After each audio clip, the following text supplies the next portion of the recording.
Praise God, హల్లెలూయా. ప్రభువును రక్షకుడినైన యేసుక్రీస్తు నామములో మీ అందరికీ శుభములు తెలియజేస్తూ ఉన్నాను.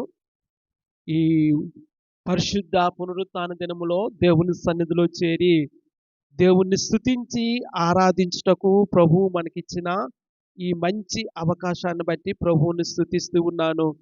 దేవుని నామానికి మహిమ కలుగును గాక. ఆలస్యం లేకుండా దేవుని వాక్యాన్ని చదువుకొని ప్రార్థించుకొని ధ్యానం చేసుకుందాము. కనుక మీ బైబిల్ గ్రంథాన్ని ఎజ్రా గ్రంథము 7వ అధ్యాయము మొదటి వచనంలోనికి తెరువు చేయాలని కోరుతూ ఉన్నాను. ఎజ్రా గ్రంథము 7వ అధ్యాయము మొదటి వచనము నుండి. ఈ సంగతులు జరిగిన పిమ్మట పారసీక దేశపు రాజైన అర్తహషస్త యొక్క ఏలుబడిలో ఎజ్రా బబులోను దేశములో నుండి యెరూషలేము పట్టణమునకు వచ్చెను. ఇతడు సెరాయా కుమారుడయుండెను. సెరాయా అజర్యా కుమారుడు, అజర్యా హిల్కియా కుమారుడు, హిల్కియా షల్లూము కుమారుడు, షల్లూము సాదోకు కుమారుడు, సాదోకు అహీటూబు కుమారుడు, అహీటూబు అమర్యా కుమారుడు, అమర్యా అజర్యా కుమారుడు, అజర్యా మొరాయోతు కుమారుడు, మొరాయోతు జెరహ్యా కుమారుడు, జెరహ్యా ఉజ్జీ కుమారుడు, ఉజ్జీ బుక్కీ కుమారుడు, బుక్కీ అబీషువ కుమారుడు, అబీషువ పీనహాసు కుమారుడు, పీనియాసు ఎలియాజరు కుమారుడు, ఎలియాజరు ప్రధాన యాజకుడైన అహరోను కుమారుడు. ఈ ఎజ్రా ఇశ్రాయేలీ దేవుడైన యెహోవా అనుగ్రహించిన మోషే యొక్క ధర్మశాస్త్రమందు ప్రవీణత గల శాస్త్రి మరియు అతని దేవుడైన యెహోవా హస్తము అతనికి తోడయ్యున్నందున అతడు ఏ మనవి చేసినను రాజు అనుగ్రహించును. మరియు రాజైన అర్తహషస్త ఏలుబడి యందు 7వ సంవత్సరమున ఇశ్రాయేలీలు కొందరు, యాజకులు కొందరును, లేవీయులను, గాయకులను, ద్వారపాలకులను, నెతనీయేలును బయలుదేరి యెరూషలేము పట్టణమునకు వచ్చిరి. రాజు ఏలుబడి యందు 7వ సంవత్సరము 6వ మాసమున ఎజ్రా 7వ సంవత్సరము 5వ మాసమున ఎజ్రా యెరూషలేమునకు వచ్చెను. మొదటి నెల మొదటి దినమందు అతడు బబులోను దేశము నుండి బయలుదేరి తన దేవుని కరుణాహస్తము తనకు తోడుగా ఉన్నందున 5వ నెల మొదటి దినమున యెరూషలేమునకు చేరెను. ఎజ్రా యెహోవా ధర్మశాస్త్రమును పరిశోధించి దాని చొప్పున నడుచుకొనుటకును, ఇశ్రాయేలీలకు దాని కట్టడలను విధులను నేర్పుటకును దృఢ నిశ్చయము చేసుకొనెను. ప్రార్థన చేసుకుందాం. పరిశుద్ధుడు అయిన తండ్రి, ప్రేమ కలిగిన ఆయన వందనాలు చెల్లిస్తూ ఉన్నాను. జీవము కలిగిన తండ్రి, జీవాధిపతి, కృతజ్ఞతలు చెల్లిస్తూ స్తుతిస్తూ ఉన్నాను. మహాగణుడా, మహోన్నతుడా, సర్వశక్తిమంతుడా, పరిశుద్ధుడా, వందనాలు చెల్లిస్తూ ఉన్నాను. మీ దయించి దీవించమని అడుగుతూ ఉన్నాను. ఈ పరిశుద్ధ పునరుత్థాన దినములో మీ పాద సన్నిధిలో చేరి మిమ్మల్ని స్తుతించి ఆరాధించి ఉండగా మా స్తుతి ఆరాధన మీ పాద సన్నిధిలోనికి ధూపం వలెను నైవేద్యం వలెను చేర్చబడి ఉన్నదని నమ్ముతూ స్తుతిస్తూ ఉన్నాం. అయితే తండ్రి, దాసుడు తన యజమానుడి వైపు చూస్తూ ఉండినట్లుగా, దాసురాలు తన యజమానురాలి చేతి వైపు చూస్తూ ఉండినట్లుగా ఈ ఉదయకాల సమయంలో మరొకసారి మీ వైపు ఆశతో చూస్తూ ఉన్నాము. మీరు మాతో మాట్లాడండి. పరిశుద్ధాత్మదేవ, మాకు పరిచర్య చేయమని ప్రార్థన చేస్తూ ఉన్నాను. అయ్యా, నేనెంతో బలహీనముగా ఉన్నాను. నన్ను బలపరచండి. మీ కృప చూపించండి. నిండు మనసుతో వందనాలు చెల్లిస్తూ ఉన్నాను. కృతజ్ఞతలు చెల్లిస్తూ స్తుతిస్తూ మీ దయించుమని ప్రార్థన చేస్తూ యేసుక్రీస్తు నామములో స్తుతించి ప్రార్థిస్తూ ఉన్నాను, కొనియాడుతూ ఉన్నాను, గణపరుస్తూ ఉన్నాను. జీవము గల పరమ తండ్రి, ఆమేన్. దై విల్ బి డన్, నీ చిత్తము నెరవేర్చబడును గాక అనే ఈ సిరీస్లో ప్రియులారా, ఈరోజు ఎజ్రాను గురించి మనము నేర్చుకుందాము. గడిచిన వారాల్లో మనం చెప్పుకున్నాము, మీ అందరికీ జ్ఞాపకం ఉండే ఉంటుంది. ఇశ్రాయేలు అనే తన ప్రజలు దేవునికి విరోధముగా తిరిగి పాపము చేసి ద్రోహము చేసినందున ఇశ్రాయేలు ప్రజలే కాదు, రాజులైన వారు, నాయకులైన వారు, ప్రజలు దేవునికి వ్యతిరేకముగా జీవించినందున దేవుడు వారిని అన్యుల చేతికి అప్పగించిన సంగతి మనందరికీ తెలిసినదే. గడిచిన వారములో ఆ సంగతి మనం చెప్పుకున్నాము. ఎందుకంటే దేవుని ప్రజలు నిబంధన ప్రజలు. ఎప్పుడైతే నిబంధన ప్రజలు దేవునికి విరోధముగా పాపము చేస్తారో, లేదా నిబంధనను మితిమీరిపోయి జీవిస్తారో, ప్రియులారా, దేవుడు తప్పనిసరిగా వారిని అన్యుల చేతికి అప్పగిస్తాను అని చెప్పడము నిబంధనలో ఒక భాగము. కనుక దేవుడు వారిని డిసిప్లిన్ చేయటానికి, వారిని క్రమపరచటానికి, వారిని దిద్దటానికి అన్యుల చేతికి అప్పగించినట్లుగా మనం చూస్తూ ఉన్నాము. కనుక గడిచిన వారములో మనం చెప్పుకున్నట్లుగా యూదాను పరిపాలించినటువంటి ఆ రాజులు దేవునికి వ్యతిరేకముగా జీవించి దేవునికి వ్యతిరేకముగా ద్రోహము చేయటం వలన, ప్రజలు పాపము చేయటం వలన దేవుడు ఇశ్రాయేలు ప్రజలను బబులోను చేతికి అప్పగించడము మనకి స్పష్టముగా కనబడతా ఉంది.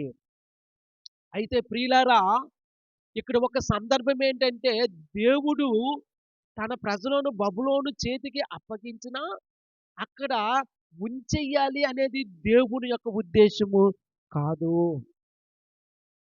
ప్రియులారా, దేవుని వాక్యములో మనం చూస్తూ ఉన్నాము, ప్రవక్తలైన వారు అనేక మంది ఈ సంగతిని నిర్ధారించడం అనేది మనం చూస్తూ ఉన్నాము.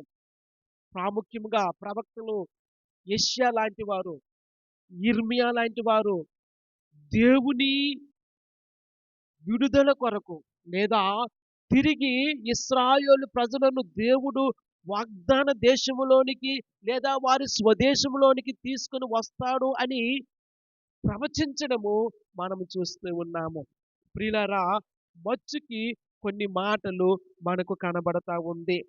వారు బబులోను దేశంలోనికి చెరగా కొనుపోబడతారనే మాట ప్రవక్తలు ప్రవచించి ఉన్నారు. అలాగే వారు చెరలో నుంచి తిరిగి వస్తారన్న మాట కూడా ప్రవక్తలు ప్రవచించడం అనేది మనం చూస్తూ ఉన్నాము.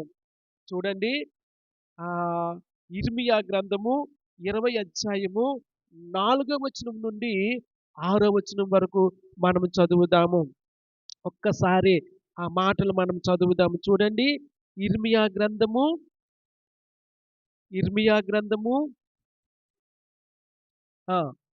20 అధ్యాయము 4వ వచనము నుండి 6వ వచనం వరకు. యెహోవా ఈ మాట సెలవిచ్చుచున్నాడు, నీకును నీ స్నేహితులందరికీ నేను భయకారణముగా నుండునట్లు చేయుచున్నాను. నీవు చూచుచుండగా వారు తమ శత్రువుల ఖడ్గము చేత కూలెదరు, మరియు యూదా వారిని బబులోను రాజు చేతికి అప్పగింతును. అతడు వారిని చెరపట్టి బబులోనుకు తీసుకొని పోవును. ఖడ్గము చేత వారిని హతము చేయును. ఈ పట్టణములోని ఐశ్వర్యమంతయు, దానికి వచ్చిన లాభమంతయు, దాని అమూల్యమైన వస్తువులన్నీయు, యూదా రాజుల నిధులన్నీయు నేను అప్పగింతును. వారి శత్రువుల చేతికే వారిని అప్పగింతును.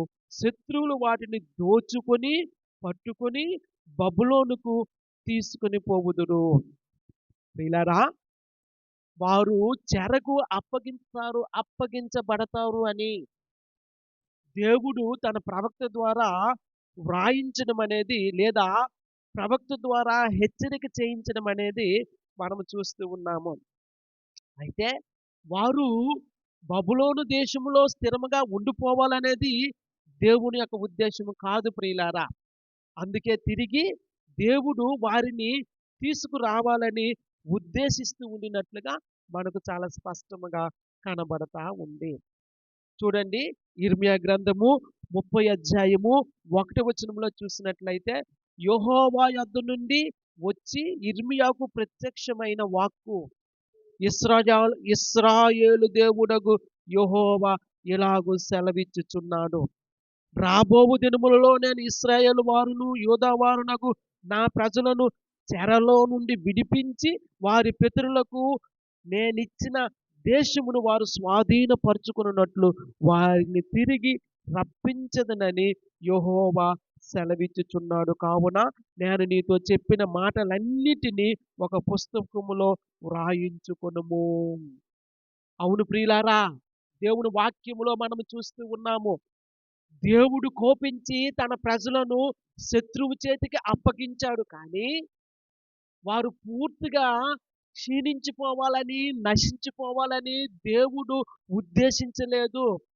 వారిని డిసిప్లిన్ చేయడానికి, వారిని క్రమపరచడానికి దేవుడు బబులోను చేతికి అప్పగించాడు, కానీ ఆ నియమించిన కాలము ముగించిన తరువాత దేవుడు తిరిగి వారి స్వదేశంలోనికి వారిని తీసుకొని రావాలని ఉద్దేశిస్తూ ఉన్నాడు. దేవుని నామానికి మహిమ కలుగును గాక. హల్లెలూయా. ఇదే సంగతి దానియేలు గ్రంథము 9వ అధ్యాయము 1 వచనంలో కూడా కనపడతా ఉంది. ఒక్కసారి ఆ మాటలు నేను చదువుతాను. దానియేలు గ్రంథము 9వ అధ్యాయం 1 వచనము, మాదీయుడగు ఆశ్వరేషు యొక్క కుమారుడైన దర్యావేషు కల్దీయుల పైన రాజాయను. అతని ఏలుబడిలో మొదటి సంవత్సరమందు దానియేలును నేను యెహోవా తన ప్రవక్తయగు ఇర్మియాకు సెలవిచ్చి తెలియచేసినట్టు యెరూషలేము పాడుగా ఉండవలసిన 70 సంవత్సరములు పూర్తి అవుచున్నవని గ్రంథముల వలన గ్రహించితిని. అవును ప్రియులారా, దేవుడు ముందుగానే ఇర్మియా ద్వారా ఆ సంగతిని వ్రాయించి ఉంచి ఉన్నాడు. ఆ 70 సంవత్సరములు అయిన తరువాత దానియేలు ఆ సంగతిని గ్రహించి, ఆ గ్రంథము వలన దేవుడు వారిని శిక్షించవలసినటువంటి 70 సంవత్సరములు పూర్తయ్యాయి అని తెలిసినప్పుడు ఆయన గోనెపట్ట కట్టుకొని ప్రార్థించినట్లుగా మనము చూస్తూ ఉన్నాము. సరే, ఇక్కడ ప్రాముఖ్యమైన సంగతి, దేవుడు నీ పరిస్థితిలో నిన్ను విడిచిపెట్టడు. నీ శ్రమలో నిన్ను విడిచిపెట్టడు. నీ శత్రువు చేతికి దేవుడు నిన్ను అప్పగించినప్పుడు ఆ శత్రువు దగ్గర నిన్ను ఉంచడు. తిరిగి వాగ్దాన దేశములోనికి, తిరిగి నీ స్వదేశంలోనికి దేవుడు నిన్ను తీసుకుని వస్తాడు. దేవుని నామానికి మహిమ కలుగును గాక. హల్లెలూయా. అవును ప్రియులారా, నీ పరిస్థితిలో దేవుడు నిన్ను విడిచిపెట్టడు సుమా. నీవు వెళ్తున్నటువంటి స్థితిలో దేవుడు నిన్ను విడిచిపెట్టడు సుమా. దేవుడు తిరిగి నీకు విడుదలను ప్రకటిస్తా ఉన్నాడు. నీ పరిస్థితిలో నుంచి నిన్ను విమోచించి, నీ పరిస్థితిలో నుండి తిరిగి నీ నీ నీ యథార్థమైన స్థితికి దేవుడు నిన్ను తీసుకుని రావాలని ఉద్దేశిస్తూ ఉన్నాడు. ప్రియులారా, ఇశ్రాయేలు ప్రజలు బబులోను దేశములో బందీలుగా ఉండినప్పటికీ, చెరగొనినప్పటికీ, దేవుడు ఉద్దేశించినటువంటి ఆ సమయం వచ్చినప్పుడు తిరిగి తన ప్రజలను దేశంలోనికి నడిపిస్తా ఉన్నాడు. అది ఎలా జరిపిస్తూ ఉన్నాడంటే దేవుని వాక్యములో మనకు కనబడతా ఉంది. అన్యుడైనటువంటి రాజును సాధనముగా వాడుకొని దేవుడు ఆ కార్యం చేస్తూ ఉన్నాడు. అదే ఎజ్రా గ్రంథము 1వ అధ్యాయము 1 వచనం చదివినట్లయితే, పారసీక దేశపు రాజైన కోరేషు ఏలుబడిలో మొదటి సంవత్సరమందు ఇర్మియా ద్వారా పలకబడిన తన వాక్యము నెరవేర్చుటకై యెహోవా పారసీక దేశపు రాజైన కోరేషు మనస్సును ప్రేరేపింపగా. హల్లెలూయా. హల్లెలూయా! ప్రియులారా, ఈ ఉదయకాల సమయంలో మనం ఒక పాట పాడుకున్నాం. దేవుడు ఏదైనా చేయగలడు. కథ మొత్తము మార్చగలడు. దేవుని నామానికి మహిమ కలుగును గాక. దేవుడు ఏదైనా చేయగలడు. నీ పరిస్థితిని మార్చగలడు. నీ స్థితిని మార్చగలడు. నీ అనారోగ్యాన్ని స్వస్థపరిచి నిన్ను బాగు చేయగలడు. నీ ఆర్థిక పరిస్థితిని స్థిరపరిచి నిన్ను బలపరచగలడు. దేవుని నామానికి మహిమ కలుగును గాక. ప్రియులారా, దేవుని వాక్యములో మనం చూస్తూ ఉన్నాము. ఇశ్రాయేలు ప్రజలు బబులోను దేశములో చెరగా ఉన్నప్పుడు, బాధలో ఉన్నప్పుడు, శ్రమలో ఉన్నప్పుడు, దుఃఖములో ఉన్నప్పుడు దేశాన్ని విడిచిపెట్టి స్వ అన్య దేశంలో వారు నివసిస్తూ ఉండినప్పుడు అన్య దేశపు రాజు యొక్క మనస్సును దేవుడు ప్రేరేపించాడంట. దేవుని నామానికి మహిమ కలుగును గాక. హల్లెలూయా! దేవునికి అసాధ్యమైనది ఏదైనా ఉన్నదా? దేవునికి అసాధ్యమైనది ఏదైనా ఉన్నదా? ఏదైనా చేయగలడు ఆయన. రాజుల మనస్సులను మార్చగలడు. శత్రువు యొక్క మనస్సును మార్చగలడు. అధికారుల యొక్క మనస్సులను మార్చగలడు. అవసరమైతే రాజులైన వారు, అధికారులైన వారు గడ్డిని మేపించి వారికి బుద్ధి చెప్పగలడు. అవసరమైతే దేవుడు ఏ కార్యాన్నైనా చెయ్యగలడు. దేవుని నామానికి మహిమ కలుగును గాక. అన్యుడైన రాజు వారి చేతి క్రింద ఉంటున్నటువంటి ఇశ్రాయేలు ప్రజలు అక్కడ ఉండిపోయినప్పుడు దేవుడు తన నమ్మకత్వాన్ని చాటించుకుంటా ఉన్నాడు. ఏదైతే వాగ్దానం చేశాడో, ఏదైతే ప్రమాణం చేశాడో, ఏదైతే తన దాసుడు, తన ప్రవక్త అయినటువంటి ఇర్మియా ద్వారా తెలియజేసి ఉన్నాడో, ప్రియులారా, ఆ ప్రవచనాన్ని నెరవేరుస్తూ ఉన్నాడు. దేవుని నామానికి మహిమ కలుగును గాక. ఇది దేవుని యొక్క నమ్మకత్వము. God's faithfulness. ఇశ్రాయేలు ప్రజలు దేవుని ఎదుట సరిగ్గా ఉన్నారని కాదు. ఇశ్రాయేలు ప్రజలు అన్య దేశంలో దేవునిని సరిగ్గా అనుసరిస్తున్నారని కాదు. ప్రియులారా, ఏదైతే తన ప్రవక్త ద్వారా, ఏదైతే తన దాసుని ద్వారా ప్రవచింపజేసి ఉన్నాడో ఆ ప్రవచనాన్ని నెరవేర్చడానికి దేవుడు అన్యుడైనటువంటి రాజు యొక్క హృదయాన్ని ప్రేరేపిస్తూ ఉన్నాడు. పారసీకపు దేశు రాజైన కోరేషు ఏలుబడిలో మొదటి సంవత్సరమందు ఇర్మియా ద్వారా పలకబడిన తన వాక్యమును నెరవేర్చుటకై యెహోవా పారసీక దేశపు రాజైన కోరేషు మనస్సును ప్రేరేపింపగా, ఏదైనా చేయగలడు ఆయన. ఆయనకు అసాధ్యమైనది ఏదీ లేదు. రాజులను మార్చగలడు, అధికారులను మార్చగలడు, వారిని ప్రేరేపించగలడు. తను ఉద్దేశించిన కార్యాలు తప్పక నెరవేరుస్తాడు. ప్రియులారా, దేవుడు మిక్కిలి విశ్వాస్యత కలిగిన వాడు. He's most faithful God in our lives. మన జీవితాల్లో నమ్మకత్వాన్ని కలిగి ఉన్నవాడు. దేవుని నామానికి మహిమ కలుగును గాక. అతడు తన రాజ్యమంతటా చాటింపు చేయించి వ్రాత మూలముగా ఇట్లు ప్రకటన చేసెను. పారసీక దేశపు రాజైన కోరేషు ఆజ్ఞాపించినదేమనగా, ఆకాశమందలి దేవుడైన యెహోవా లోకమందున్న సకల జనములను నా వశము చేసి యూదా దేశమందున్న యెరూషలేములో తనకు మందిరము కట్టించుమని నాకు ఆజ్ఞ ఇచ్చి ఉన్నాడు. ఆకాశమందు సర్వ సృష్టి కలిగినటువంటి లేదా సర్వశక్తిమంతుడైన ఆ దేవుడు లోకమందున్న నివాసులందరినీ నా చేతికి అప్పగించాడు. అవును ప్రియులారా, కోరేషు పరిపాలించినటువంటి ఆ కాలంలో పారసీక దేశం అనేది బహుబలమైనటువంటి రాజ్యముగా మనకు కనబడతా ఉంది. దేవుడే ఇచ్చాడంట. ప్రియులారా, కోరేషు ఇస్తున్న సాక్ష్యం చూడండి. పారసీక దేశపు రాజైన కోరేషు ఆజ్ఞాపించినదేమనగా, ఆకాశమందలి దేవుడైన యెహోవా లోకమందున్న సకల జనుములను నా వశము చేసి. ప్రియులారా, కోరేషు ఆ సంగతిని గ్రహించగలుగుతూ ఉన్నాడు.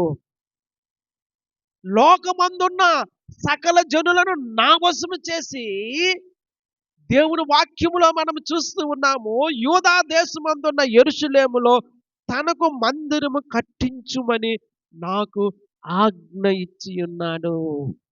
దేవుని నామానికి మహిమ కలుగును గాక.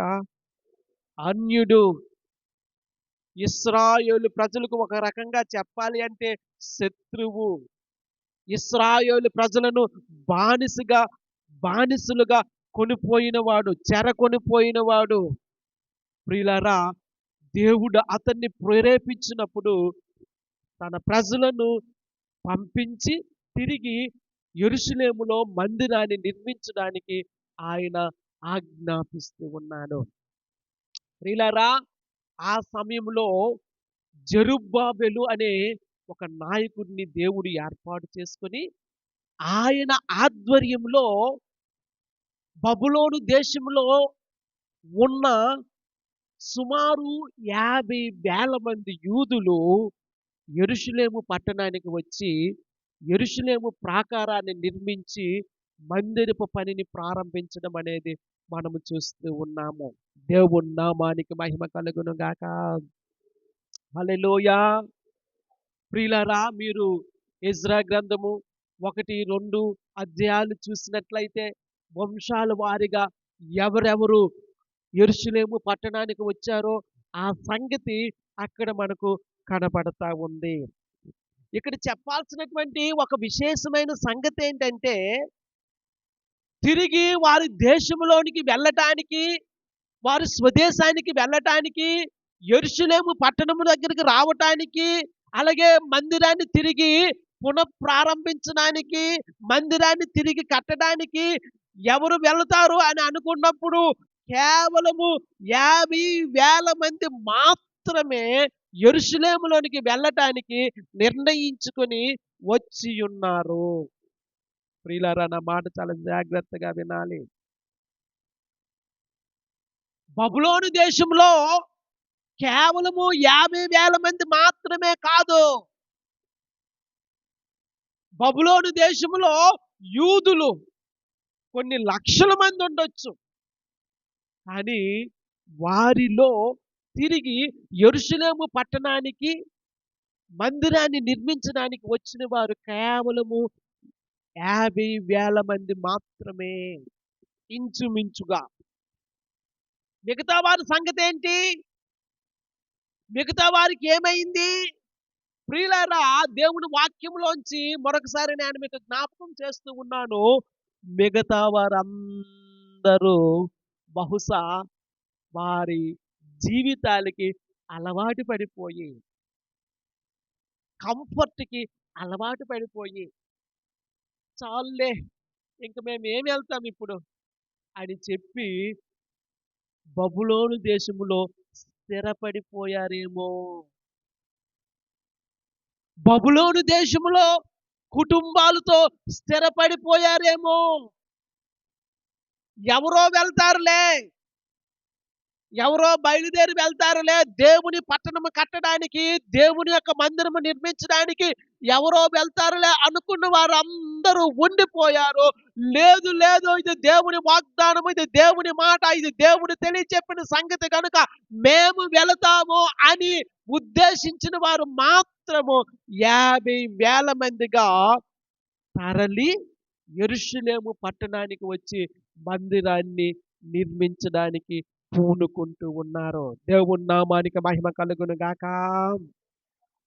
నా సూటి ప్రశ్న, బబులోను దేశంలో స్థిరపడిపోయి అక్కడే ఉండిపోయే వ్యక్తిగా నువ్వు ఉంటావా? లేదా దేవుని మందిరము కట్టడానికి, పాడైపోయిన యెరూషలేము పట్టణాన్ని కట్టడానికి, శిథిలమైపోయిన వాటిని తిరిగి నిర్మించడానికి ఆ 50,000 మందిలో ఒకరిగా ఉంటావా? సూటి ప్రశ్న. 2 ఉన్నాయి సందర్భాలు ఇక్కడ. హల్లెలూయా, హల్లెలూయా. స్థిరపడిపోయి కుటుంబంతో స్థిరపడిపోయి బబులోను దేశంలో ఉండిపోయే వ్యక్తిగా నువ్వు ఉన్నావా? లేక దేవుని మందిరాన్ని కట్టడానికి, యెరూషలేము పట్టణాన్ని తిరిగి నిర్మించడానికి, శిథిలాలను తిరిగి నిర్మించడానికి పూనుకున్న ఆ 50,000 మందిలో నువ్వు ఉన్నావా? ప్రియులారా, శిథిలమైపోతున్న దేవుని మందిరాన్ని, సంఘాన్ని తిరిగి నిర్మించడానికి ప్రాణాలను సైతము లెక్క చేయక తిరిగి యెరూషలేము పట్టణంలోనికి వెళ్ళే ఆ 50,000 మందిలో నీవుండాలి, నేనుండాలి. దేవుని నామానికి మహిమ కలుగును గాక. అటువంటి వారి వలన దేవుని ఉద్దేశం అనేది నెరవేర్చబడతా ఉంటాది. స్థిరపడిపోయిన వారి వలన కాదు, కంఫర్ట్ జోన్స్ ఎంచుకున్న వారి వలన కాదు. ఎవరైతే తీర్మానం చేసుకుంటారో, ఎవరైతే ఏదైనా పర్వాలేదు, నా కుటుంబానికి ఏమైనా పర్వాలేదు, నాకేమైనా పర్వాలేదు, దేవుని మందిరానికి వెళ్ళాలి, తిరిగి మందిరాన్ని నిర్మించాలి, యెరూషలేము పట్టణానికి వెళ్ళాలి, ప్రాకారాలను తిరిగి కట్టాలి, శిథిలాలలో నుంచి తిరిగి దేవుని యొక్క మందిరాన్ని నిర్మించాలి అనుకున్న వారు ఆ 50,000 మందిలో ఉంటారు. నీవు అలా ఉన్నావా లేదా గమనించుకోండి. దేవుని నామానికి మహిమ కలుగును గాక. ప్రియులారా, వారొచ్చారు. జెరుబ్బాబెలు నాయకత్వంలో వారు మందిరాన్ని నిర్మించడం ప్రారంభించారు. కానీ వారు మందిరాన్ని నిర్మించడం ప్రారంభించిన తరువాత వారికి కొన్ని ఆటంకాలొచ్చాయి. దేవుని పనిని పూనుకుంటే, దేవుని పని చెయ్యాలని ఆశపడితే తప్పనిసరిగా కొన్ని ఆటంకాలొస్తాయి, కొన్ని అవరోధాలొస్తాయి. ప్రియులారా, ఆటంకాలను బట్టి, అవరోధాలను బట్టి వారు ఆగిపోలేదు. దేవుని నామానికి మహిమ కలుగును గాక.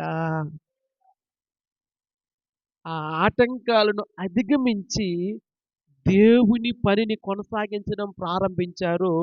ఆ ప్రకారముగా దేవుని యొక్క మందిరాన్ని నిర్మించడము ముగించారు. దేవుని నామానికి మహిమ కలుగును గాక.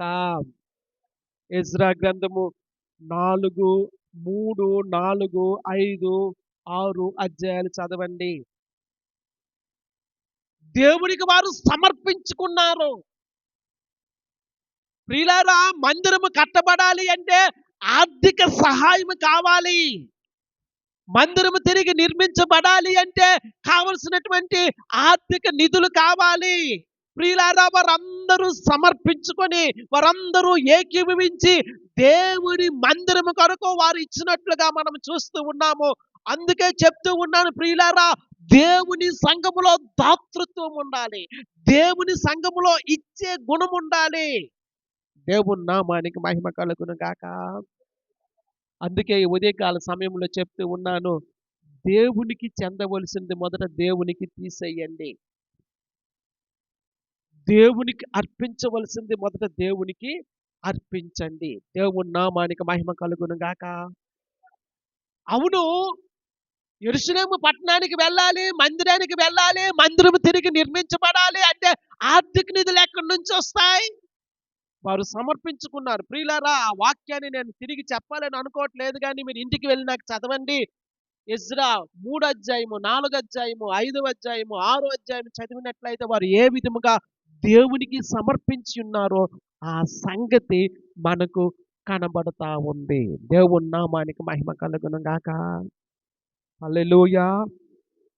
కార్యాలు జరగాలి అంటే ప్రియులారా, దేవునికి సమర్పణ చేసుకున్నవారు, దేవునికి అర్పించేవారు, దాతృత్వం కలిగిన వారు కావాలి. ప్రియులారా, ఇవన్నీ కూడా ఎజ్రా యెరూషలేములోనికి రాకముందు జరిగినటువంటి సంగతులు.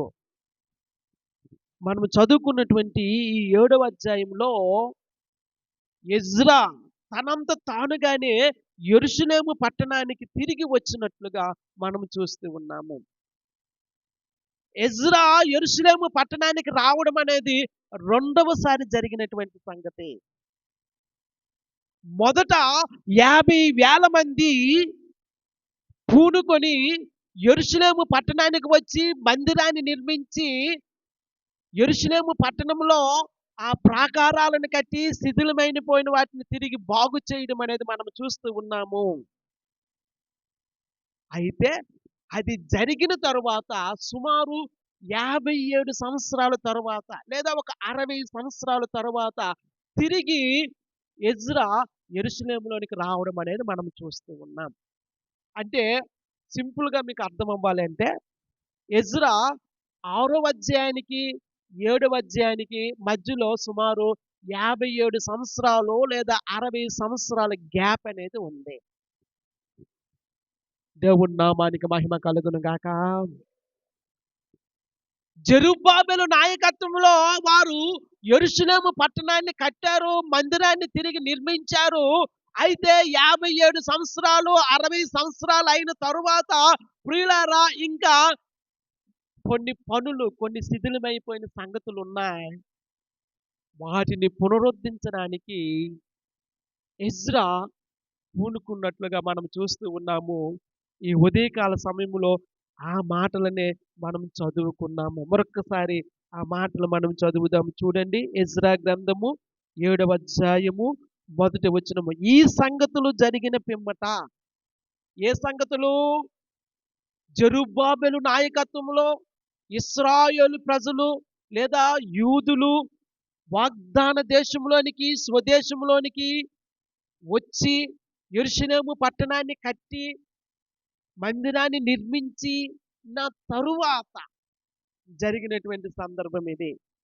సుమారు ఒక 60 సంవత్సరాల గ్యాప్ ఉంది అక్కడ. గమనించుకోవాలని మనవి చేస్తూ ఉన్నాను. ఇది జరిగిన తరువాత రెండవసారి ఎజ్రా నాయకత్వంలో యూదులు యెరూషలేములోనికి రావడం అనేది మనము చూస్తూ ఉన్నాము.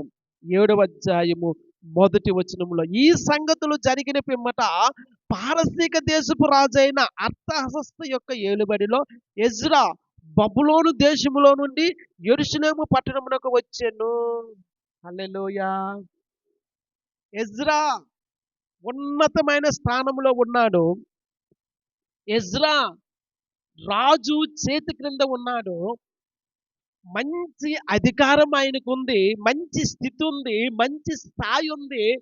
కానీ ఆయన తన స్థితిని, తన స్థాయిని, తనకున్నటువంటి కంఫర్ట్ జోన్‌ని విడిచిపెట్టుకొని మరలా యెరూషలేములోకి రావడం అనేది మనము చూస్తూ ఉన్నాము. ఈసారి సుమారుగా పురుషులు ఒక 15,000 మంది వచ్చుంటారని ఒక అంచనా. స్త్రీలు, పురుషులు కలిపి సుమారుగా ఒక 25,000 మంది వచ్చి ఉండవచ్చు. క్షమించండి, 25,000 మంది కాదు. క్షమించండి. 1,500 మంది వచ్చినట్టు ఒక అంచనా. లేదంటే ఒక పురుషులు, స్త్రీలు కలిసి ఒక 2,500 నుంచి 3,000 మంది వచ్చి ఉండొచ్చు అని ఒక అంచనా. సరే, దాని గురించి ఇప్పుడు మనకి ఆహ్, ఆహ్, ఆహ్, ఆహ్, చర్చించుకోవాల్సిన అవసరం లేదు గానీ, రెండవసారి తన కంఫర్ట్ జోన్‌ని విడిచిపెట్టుకొని, తన స్థితిని విడిచిపెట్టుకొని, తన స్థాయిని విడిచిపెట్టుకొని ఎజ్రా తిరిగి మందిరాన్ని నిర్మించడానికి, పునఃప్రారంభించడానికి, మరమ్మతులు చేయించడానికి, యూదా ప్రజలలో గొప్ప ఉజ్జీవాన్ని తీసుకొని రావటానికి దేవుని చేత ప్రేరేపించబడిన వాడై తిరిగి యెరూషలేములోనికి రావడం అనేది ఆశీర్వాదకరమైనటువంటి సంగతి. దేవుని నామానికి మహిమ కలుగును గాక. హల్లెలూయా. హల్లెలూయా. హల్లెలూయా. ప్రియులారా, మన కంఫర్ట్ జోన్స్ మనం విడిచిపెట్టుకుందామా? ప్రభువు కొరకు, దేవుని పరిచర్య కొరకు, సంఘ క్షేమము కొరకు మన కంఫర్ట్ జోన్స్, మన స్థితి, మన స్థాయి, మన ఆహాన్ని మనం విడిచిపెట్టుకొని వెళదామా? ప్రియులారా, పెందలకడ లేచి దేవుని సన్నిధిలోనికి రావటానికే మనము ఎంత చిరాకు పడిపోతా ఉన్నామో, ఎంత బద్ధకిస్తూ ఉన్నామో కదా! మన కంఫర్ట్ జోన్‌ని విడిచిపెట్టుకొని దేవుని మందిరము తిరిగి నిర్మించడానికి ఆయన సన్నిధిలోనికి మనము రావలసి ఉన్నది. దేవుని నామానికి మహిమ కలుగును గాక. హల్లెలూయా. సరే, ఆయన వచ్చి చేసిన సంగతులేంటో కొన్ని మాటలు చూసి ముగించుకుందాము. అదే 7వ అధ్యాయము 6వ వచనంలో చూసినట్లయితే, ఈ ఎజ్రా ఇశ్రాయేలీయుల దేవుడైన యెహోవా అనుగ్రహించిన మోషే యొక్క ధర్మశాస్త్రమందు ప్రవీణత గల శాస్త్రి. దేవుని నామానికి మహిమ కలుగును గాక. ప్రియులారా, ఇదే అధ్యాయంలో 2వ వచనం నుంచి 5వ వచనమునకు చూసినట్లయితే ఆయన బ్యాక్‌గ్రౌండ్ ఏంటో మనకు తెలియచేయబడతా ఉంది. ఆయన వంశం ఏంటో మనకు తెలియచేయబడతా ఉంది. ఏ వంశంలోంచి వచ్చాడో, ఆయన ఏ విధముగా శాస్త్రియో ఆ సంగతి మనకు సాపిస్తా ఉంది. ప్రియులారా, ఇతడు ధర్మశాస్త్రాన్ని బాగుగా ఎరిగినవాడు. దేవుని వాక్యం మనకు తెలియచేస్తా ఉంది. దేవుడైన యెహోవా అనుగ్రహించిన మోషే యొక్క ధర్మశాస్త్రమందు ప్రవీణత కలిగిన వాడు. దేవుని నామానికి మహిమ కలుగును గాక. అందుకే ప్రియులారా, పదే పదే పదే పదే నేను చెప్తున్న మాట, దేవుని వాక్య ప్రత్యక్షత మనకు కావాలి. దేవుని వాక్యము మనకు కావాలి. నిన్ను నన్ను నడిపించేది, నిన్ను నన్ను బాగు చేసేది, నిన్ను నన్ను క్లెన్సింగ్ చేసేది దేవుని ధర్మశాస్త్రము, దేవుని వాక్యము. దేవుని వాక్యాన్ని చదవటానికి సమయాన్ని కేటాయిస్తూ ఉన్నావా? లేదా ఉదయం నుండి సాయంకాలం వరకు నీ ఉద్యోగము, నీ వ్యాపారము, లేకపోతే నీ పని దానిలోనే నిమగ్నమైపోతూ ఉన్నావా? ప్రియులారా, దేవుని వాక్యాన్ని మనము ధ్యానించవలసి ఉన్నది. నాకు చెప్పవసరం లేదు, మీ చేతులెత్తి చూపించవసరం లేదు. కానీ నేను సూటిగా అడుగుతూ ఉన్నాను, మీలో ఎంతమంది అనుదినము దేవుని వాక్యాన్ని ధ్యానిస్తూ ఉన్నారు? మీలో ఎంతమంది అనుదినము దేవుని వాక్యాన్ని చదువుతూ ఉన్నారు? ప్రియులారా, మనలో వచ్చే ఒక సమస్య ఏంటంటే, క్యాలెండర్స్ ఇస్తే ఆ క్యాలెండర్‌లో వాక్యం చూసి అదే ఆ రోజుకి సరిపోతాది అని అనుకుంటూ ఉన్నారు. కాదండి. హల్లెలూయా! హల్లెలూయా! దయచేసి ఈ విషయాన్ని గమనించాలని మనవి చేస్తూ ఉన్నాను. రోజుకి మనం ఏం చేస్తూ ఉంటామంటే, క్యాలెండర్‌లో వాక్యం చదివేసి, ప్రభువా ఈ వాగ్దానం మంచిది, ఈ వాగ్దానాన్ని నా జీవితంలో నెరవేర్చు తండ్రి అని కండ్లు మూసుకొని ప్రార్థన చేసి, అదే మన జీవితానికి లేదా ఆ దినానికి వాక్యం అని చెప్పి ఆ! ముగించేస్తా ఉంటాము. అటువంటి వారిని ఏమంటారో తెలుసా? క్యాలెండర్ బ్రతుకులు అంటారు. ఏమంటారు చెప్పండి? ప్రియులారా, క్యాలెండర్ బ్రతుకు బతకొద్దెవరు? చూడండి, ఆ దినం వాగ్దానం ఏంటో చూసి దేవుణ్ణి స్తుతించి ప్రార్థించండి. కానీ అనుదిన ధ్యానం ఉండాలి. వాక్యాన్ని ధ్యానించాలి. దేవుని నామానికి మహిమ కలుగును గాక. వాక్య ధ్యానం ఉండాలి. ప్రియులారా, వాక్యాన్ని ధ్యానించకపోయినట్లయితే, దేవుని ప్రత్యక్షత మన జీవితాల్లో లేకపోయినట్లయితే, దేవుని నడిపింపు మన జీవితాల్లో లేకపోయినట్లయితే, మన ఆత్మీయ జీవితము కుదుట పడదు. దేవునితో నువ్వు నడవాలి అన్నా, దేవుని సన్నిధిలో నువ్వు ఉండాలి అన్నా, దేవుని ఆజ్ఞలను గైకొనాలి అన్నా, వాక్యపు ప్రత్యక్షత నీకుండాలి, నాకుండాలి. దేవుని నామానికి మహిమ కలుగును గాక. హల్లెలూయా. వాక్య ప్రత్యక్షత. ప్రియులారా, దేవుని వాక్యములో మనం చూస్తూ ఉన్నాము, దేవుడైన యెహోవా అనుగ్రహించిన మోషే యొక్క ధర్మశాస్త్రమందు ప్రవీణత కలిగిన వాడు. ప్రియులారా, చాలా మంది ఎన్ని సంవత్సరాల నుంచి దేవుని సన్నిధిలోకి వచ్చినా, ఎన్ని సంవత్సరాల నుంచి మందిరంలో అడుగుపెట్టినా వారికి వాక్యములో ప్రవీణత ఉండటం లేదు. అసలు వాక్యాన్ని ధ్యానం చేయట్లేదు. వాక్యాన్ని వారు అనుసరించటం లేదు.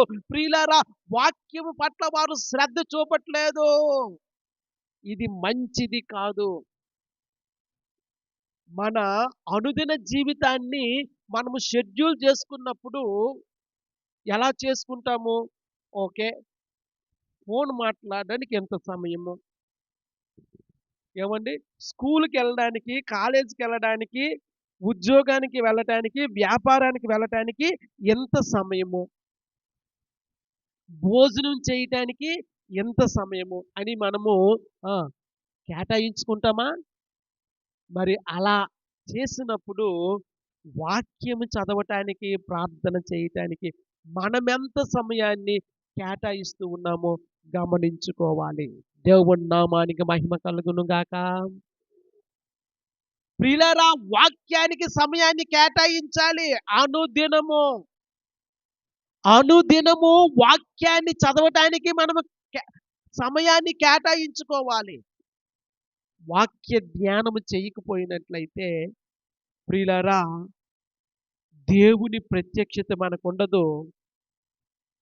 దేవుని వాక్యం పట్ల ప్రావీణ్యత మనకుండదు. మన ఆత్మీయ జీవితం అనేది కుంటుబడిపోతూ ఉంటాది. వాక్యము మనకు కావలసి ఉన్నది. దేవుని నామానికి మహిమ కలుగును గాక. కనుక మిమ్మల్నందరిని నేను ప్రోత్సహిస్తూ ఉన్నాను. అనుదినము దేవుని వాక్యాన్ని చదవండి. ధ్యానించండి. వాక్యానుసారముగా జీవించండి. దేవుని నామానికి మహిమ కలుగును గాక. హల్లెలూయా! హల్లెలూయా! చదువుదాం ఇంకా ఆ మాటలు. దేవుడైన యెహోవా అనుగ్రహించిన మోషే యొక్క ధర్మశాస్త్రమందు ప్రవీణత గల శాస్త్రి, వాక్యాన్ని బాగుగా ఎరిగిన దైవజనుడైన. ఒకటి. రెండోది, మరియు అతని దేవుడైన యెహోవా హస్తము అతనికి తోడుగా ఉన్నందున అతడు ఏ మనవి చేసినను రాజు అనుగ్రహించును. దేవుని నామానికి మహిమ కలుగును గాక. రెండవ సంగతి ఏంటంటే, మరియు అతని దేవుడైన యెహోవా హస్తము అతనికి తోడుగా ఉన్నందున. ప్రియులారా, వాక్యములో మనకు ప్రావీణ్యత ఉండాలి. వాక్యములో మనకు పట్టు ఉండాలి. దానితో పాటుగా దేవుని యొక్క కృప మనకు తోడై ఉండాలి. దేవుని యొక్క హస్తము మనకు తోడై ఉండాలి. దేవుని నామానికి మహిమ కలుగును గాక. హల్లెలూయా! హల్లెలూయా! దేవుని కృప కొరకై వేడుకోవాలి. ఎప్పుడు ఒక మాట చెప్తూ ఉంటాను. ఇంతకు ముందు చెప్పాను, ఇప్పుడు కూడా చెప్తా ఉన్నాను. ఎస్తేరు రాజు యొద్దకు తీసుకుని రాబడినప్పుడు ఎస్తేరు రాణిగా అంగీకరించబడింది. అలా అంగీకరించబడటానికి ఎస్తేరు జ్ఞానవంతురాలనా? అలా అంగీకరించబడటానికి ఎస్తేరు సౌందర్యవంతురాలనా? కాదండి. రాజు యొక్క కటాక్షము ఎస్తేరు మీద నిలిచియుండులాగున దేవుడు ఆమె పట్ల తన కృపను, తన ఫేవర్‌ను ఉంచి ఉన్నాడు. దేవుని నామానికి మహిమ కలుగును గాక. ఆ ప్రకారముగా ఆమె మహారాణి అయ్యింది. ప్రియులారా, దేవుని హస్తం మనకు తోడుగా ఉంటే, దేవుని హస్తం మనకు తోడై ఉంటేనే కానీ దేవుని యొక్క కార్యాలు మన జీవితాల్లో నెరవేర్చబడవు. ఒకటి, వాక్యములో ప్రవీణత ఉండాలి. రెండవది, దేవుని యొక్క కృప కొరకు మనము వేడుకుంటూ ఉండాలి. దేవుని నామానికి మహిమ కలుగును గాక. దేవుని కృప, దేవుని కృప, దేవుని కృప, దేవుని కృప. కృప తప్ప వేరొకటి లేదు. ఆయన కృప మనకు తోడుగా ఉండాలి. యెహోవా హస్తము అతనికి తోడయ్యున్నందున యోసేపునకు యెహోవా హస్తము తోడయ్యున్నందున యోసేపును దేవుడు హెచ్చించి ఐగుప్తు దేశములో అధికారిగా నియమించెను. ప్రియులారా, యేసుక్రీస్తు ప్రభువు పట్ల నికోదేము ఇస్తున్న సాక్ష్యము, ఒకనికి దేవుడు తోడై ఉంటేనే కానీ ఈ మహత్కార్యములు, ఈ సూచక్రియలు చెయ్యలేడు. అవును ప్రియులారా, దేవుని కార్యాలు మన జీవితాల్లో జరగాలి అంటే దేవుని హస్తము మనకు తోడై ఉండాలి. దేవుని హస్తం మనకు తోడై ఉండాలి అంటే నీవు నేను దేవుని వాక్యాన్ని మన జీవితాల్లో కలిగి ఉండి, దేవుని ప్రత్యక్షతను కలిగి ఉండి, దేవుని ఆజ్ఞ ప్రకారము మనము జీవించాలి. దేవుని నామానికి మహిమ కలుగును గాక. హల్లెలూయా. దేవుని హస్తము అతనికి తోడుగా ఉంది. దేవుని నామానికి మహిమ కలుగును గాక. అయితే ఆయన ఏం చేశాడో తెలుసా? 10వ వచనం ఒక్కసారి చదువుతా ఉన్నాను. ఎజ్రా యెహోవా ధర్మశాస్త్రమును పరిశోధించి దాని చెప్పున నడుచుకొనుటకును, ఇశ్రాయేలీయులకు దాని కట్టడలను విధులను నేర్పుటకును దృఢ నిశ్చయము చేసుకొనెను. హల్లెలూయా. మంచి మాట, మంచి మాట. ప్రియులారా, ఇటువంటి వ్యక్తుల ద్వారా దేవుని చిత్తము నెరవేర్చబడతా ఉంది. ఆయన ఏం చేశాడో తెలుసా? దేవుని వాక్యాన్ని బాగుగా ఎరిగి, బాగుగా ధ్యానించి, బాగుగా తెలుసుకొని, బాగుగా గ్రహించి, ఇశ్రాయేలు ప్రజలందరూ దేవుని వాక్యము చొప్పున నడుచుకోవటానికి ఆయన కట్టడలను విధులను నేర్పుతూ ఉన్నాడు. దేవుని నామానికి మహిమ కలుగును గాక. హల్లెలూయా. ప్రియులారా, దేవుని వాక్యములో నడవాలి. దేవుని వాక్యాన్ని ఆచరించాలి. అనేక మందిని దేవుని వాక్యములో నడిపించాలి. దేవుని నామానికి మహిమ కలుగును గాక. తల్లిదండ్రులైన వారు పిల్లలు దేవుని వాక్యములో నడిచే బాధ్యత మీకు లేదా? పిల్లలు దేవుని వాక్యానుసారముగా నడవాల్సిన బాధ్యత మీకు లేదా? ఆ బాధ్యత తల్లిదండ్రులదే. దేవుని నామానికి మహిమ కలుగును గాక. ప్రియులారా, దేవుని వాక్యములో మనం చూస్తూ ఉన్నాము. ఎజ్రా యెహోవా ధర్మశాస్త్రమును పరిశోధించి దాని చొప్పున నడుచుకొనుటకును, ఇశ్రాయేలీయులకు దాని కట్టడలను విధులను నేర్పుటకును దృఢ నిశ్చయము చేసుకొనెను. నేర్పుటకు, పిల్లలకు మనం నేర్పించాలి. మన సహోదరులకు మనం నేర్పించాలి. ప్రియులారా, మన కొలీగ్స్ ఎవరైతే ఉన్నారో వారిని వాక్యములో నడిపించాలి. సంఘ కుటుంబాలను వాక్యములో నడిపించాలి, నేర్పించాలి. దేవుని నామానికి మహిమ కలుగును గాక. వాక్యానుసారమైన జీవితాన్ని మనము జీవించాలి. ఒక్క మాట చదివి నేను ముగిస్తాను. చూడండి, యాకోబు పత్రిక 1వ అధ్యాయము 22వ వచనములో ఒక్క మాట ఉంది. ఆ మాట మనం చదివి ముగించుకుందాము. యాకోబు పత్రిక 1వ అధ్యాయము 22వ వచనము. మీరు వినువారు మాత్రమై ఉండి మిమ్మును మీరు మోసపుచ్చుకొనకుండా వాక్య ప్రకారము ప్రవర్తించువారునై ఉండుడి.